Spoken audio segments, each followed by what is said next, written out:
Olá, leitores, seguidores e ouvintes do Diário do Litoral e da Gazeta de São Paulo. Eu sou o Jefferson Marques e trago o terceiro episódio da segunda temporada do DLCast, o podcast que traz as histórias mais sinistras sobre fantasmas, espíritos, aparições, lendas urbanas e também relembra crimes bárbaros que ocorreram não só na Baixada Santista, mas agora também em todo o estado de São Paulo. Lembrando que o DLCast está disponível no site do Diário do Litoral e da Gazeta de São Paulo, além das principais plataformas digitais e também no YouTube dos dois jornais. Bora sentir calafrios? No episódio de hoje, a triste história de Dona Yaya e sua casa.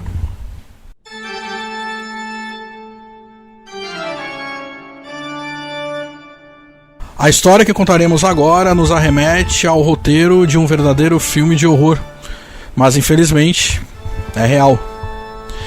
Em uma construção clássica e histórica, ali no Bexiga, em São Paulo, morou uma mulher, desde a sua infância até a sua morte. Órfã, ela ficou encarcerada no imóvel por mais de 50 anos, sem receber visitas ou sequer colocar os pés na calçada. Sebastiana, a Yaya, era filha do seu Manuel. Logo na infância, ela perdeu duas irmãs, uma vítima de tétano, que na época não tinha cura, e a outra por asfixia. Os pais faleceram logo depois, primeiro um, depois o outro. E Yaya, ainda uma criança, ficou sob os cuidados de seu irmão mais velho, que acabou se formando na faculdade de Direito e, numa atitude desprezível, para não dizer lastimável, saiu de casa e deixou a irmã, então uma adolescente, sozinha. Uma jovem rica, é verdade, mas sozinha, isolada, dependendo dos cuidados de tutores ou de entregadores que se sensibilizavam com sua história, com a história de perdas, a história de solidão, e ficavam alguns momentos ali conversando com ela. Os anos se passaram e a saúde mental da Yaya foi se debilitando muito, por conta justamente desse isolamento, mal ter contato com pessoas, não sair de sua casa para nada.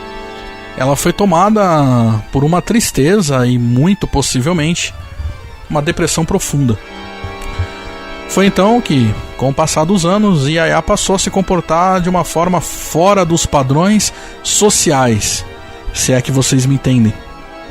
Foi considerada uma pessoa louca, uma maluca no bairro, e os seus vizinhos diziam ouvi-la conversando sozinha pelos cômodos, gritando sem causa aparente, dando socos e pontapés em móveis, paredes, e inclusive ouvindo o que seria ela arremessar objetos pela casa. E Yaya então acabou sendo interditada pela saúde pública municipal e passou a não ver mais a luz do dia em sua própria casa. Ela foi enclausurada dentro da sua própria casa, trancada apenas em um quarto. Era como se a sua residência, o seu lar docilar, tivesse se transformado no seu manicômio particular. As janelas só podiam ser abertas por fora e sua alimentação era passada através de um buraco na parede. Yaya viveu assim, isolada de tudo e de todos, até os 65 anos, quando um solário foi construído para ela.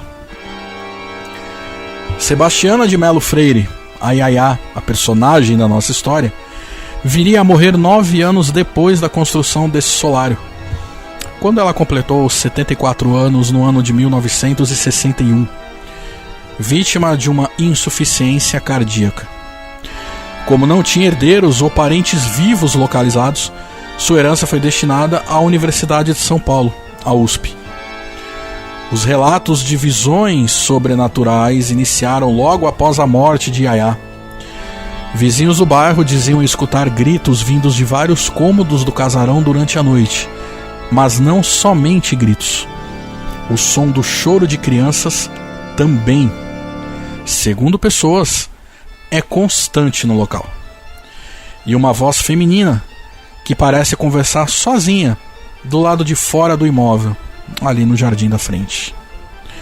Dizem ainda que é possível ver a Dona Yaya, já idosa, na janela do seu quarto em noites de muita chuva. Mas por que somente em noites com chuva? Seria alguma preferência do espírito de Yaya? Yaya tinha algum apreço por esse tempo de clima? Não sabemos. E você passaria na frente do casarão em uma noite chuvosa para ver se realmente Dona Yaya está mesmo na janela? A casa de Yaya hoje é administrada pela USP, e quem conta um pouco a história do lugar, até a família da Dona Sebastiana chegar por lá, é o também jornalista LG Rodrigues. Oi Jeff e olá ouvintes! A casa de Dona Yaya é um daqueles raros casos de locais reportados como mal assombrados no estado de São Paulo que podem vir a ser visitados sem grandes complicações por curiosos na história fantasmagórica. Apesar disso, porém, o imóvel teve uma longa lista de anos nos quais passou de novo proprietário para novo proprietário até chegar nas mãos da USP, que tornou o local no Centro de Preservação Cultural da Universidade de São Paulo. Inicialmente, a casa de Dona Yaya, muito antes da mesma nascer, pertenceu a José Maria Talon e se tratava à época de um chalé de tijolos. Apesar de ser difícil de precisar quando ele foi construído, o lugar continuou sendo de José Maria até o mesmo ano em que a Lei Áurea foi assinada, 1888, um ano antes da proclamação da República. Em seguida, ele passou para as mãos de Afonso Augusto Millier, que transformou o chalé em uma morada e seguiu com a residência em seu nome até 1902. O terceiro dono se tratava de João Guerra, promotor de grandes reformas no local, que deixou de ser seu em 1919. Por fim, Sebastiana de Melo Freire, a Dona Yaya, foi a última proprietária e também a mais longa de que se tem notícia. Ela permaneceu como dona entre 1921 e 1961, 40 anos ao todo. Hoje, a casa da Dona Yaya leva a cultura ao centro e segue firme e forte na Rua Major Diogo, número 353, no Bexiga. Já as visitações podem ser realizadas de segunda a sexta, sempre das 9 às 17, mas sem garantias de que os visitantes vão presenciar algo sobrenatural ao longo da estadia. A programação pode ser conferida no portal do Centro de Preservação Cultural da USP. Há quem diga que nunca sentiu qualquer tipo de energia no lugar. Outros contam histórias pra lá de tenebrosas, como luzes que acendem e apagam sozinhas, a sensação de ter alguém andando atrás de você e o frio intenso em alguns dos quartos. Dizem ainda que o pior local da casa, se assim podemos dizer, é o porão, pois nele é possível ver as almas das duas irmãs mortas de Yaya quando ela ainda era uma criança. Almas essas que estariam tentando libertar o espírito da irmã para que ela abandone o local. Nós voltamos na próxima semana com mais um episódio do DLCast. Até lá!